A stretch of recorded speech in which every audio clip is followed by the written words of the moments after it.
कभी सोचा है, सुबह खेत में हल चलाने वाला एक आम किसान शाम होते होते करोड़ों की दुनिया में कदम रख सकता है? नहीं ना?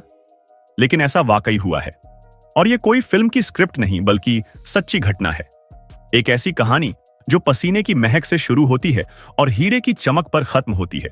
एक ऐसी कहानी जिसमें है किस्मत, मेहनत और उम्मीद का जबरदस्त मेल। तो आज आपको लिए चलते हैं मध्य प्रदेश के उस इलाके में जहां की मिट्टी में छिपे होते हैं करोड़ों के खजाने, पन्ना की धरती पर। पन्ना नाम तो आपने सुना ही होगा, लेकिन यह सिर्फ एक जिला नहीं है। ये वो जमीन है जहां हर कंकड़ में एक सपना पलता है। कहते हैं ना, भगवान जब देता है तो छप्पर फाड़ कर देता है। पन्ना में भगवान जमीन के नीचे हीरे रख देता है, बिल्कुल ऐसे ही जैसे पप्पू यादव को मिला। एक किसान जो खुदाई करते करते उस मुकाम पर पहुंच गया जहां करोड़ों का सपना हकीकत बन गया।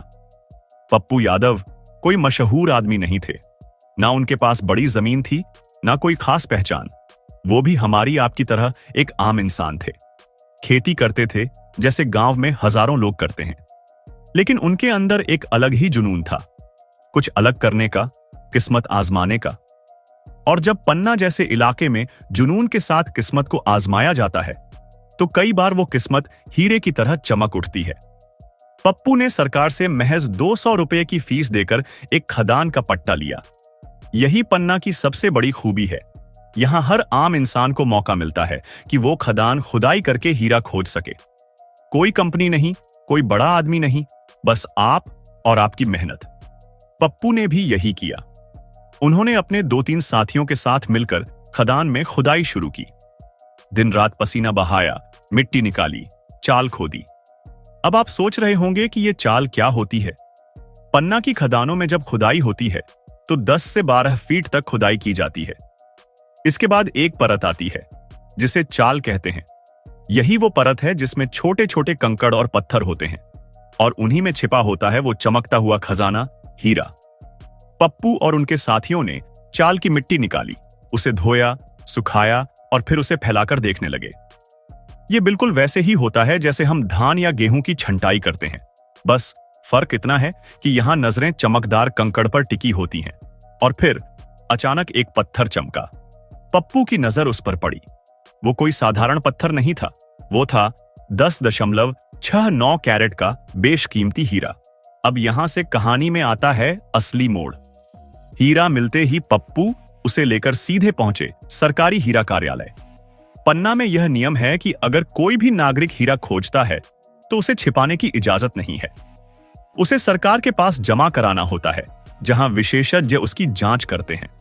वो हीरे का वजन नापते हैं, रंग देखते हैं, कट और क्वालिटी जांचते हैं। पप्पू को मिला हीरा जेम क्वालिटी का निकला, यानी सबसे बेहतरीन किस्म का। इसका रंग बिल्कुल साफ, सफेद और पारदर्शी था। यही वो क्वालिटी होती है जिसे गहनों में जड़ा जाता है और जिसकी कीमत सबसे अधिक होती है। अधिकारियों ने इसकी अनुमानित कीमत बताई, करीब 50 लाख रुपए। अब आप सोच रहे होंगे कि पप्पू को सीधे 50 लाख रुपए मिल गए होंगे, लेकिन नहीं। इस प्रक्रिया में कुछ कदम होते हैं। सरकार इस हीरे को अगली नीलामी में रखती है। पन्ना में हर 3 महीने में एक बार नीलामी होती है, जिसमें देश भर से हीरा व्यापारी आते हैं। सूरत, मुंबई, दिल्ली और यहां तक कि विदेशी कारोबारी भी। नीलामी में हर व्यापारी बोली लगाता है और जो सबसे ऊंची बोली लगाता है, हीरा उसी का हो जाता है। अगर पप्पू का हीरा 50 लाख में बिकता है तो व्यापारी को पहले 20% रकम तुरंत जमा करनी होती है। बाकी रकम उसे 1 महीने के अंदर चुकानी होती है। इसके बाद सरकार उसमें से टैक्स और रॉयल्टी काटकर बची हुई राशि हीरा खोजने वाले को दे देती है, यानी कि लगभग 44 लाख रुपए पप्पू और उनके साथियों के खाते में जमा हो जाएंगे। पप्पू की यह कहानी सिर्फ किस्मत की नहीं, यह कहानी है उम्मीद की। अगर आपको यह वीडियो अच्छा लगा हो तो पप्पू यादव की तरह आप भी किसी की उम्मीद बन सकते हैं। बस इस कहानी को शेयर कर दीजिए अपने दोस्तों और परिवार के साथ। और हां, हमारे चैनल को सब्सक्राइब जरूर करें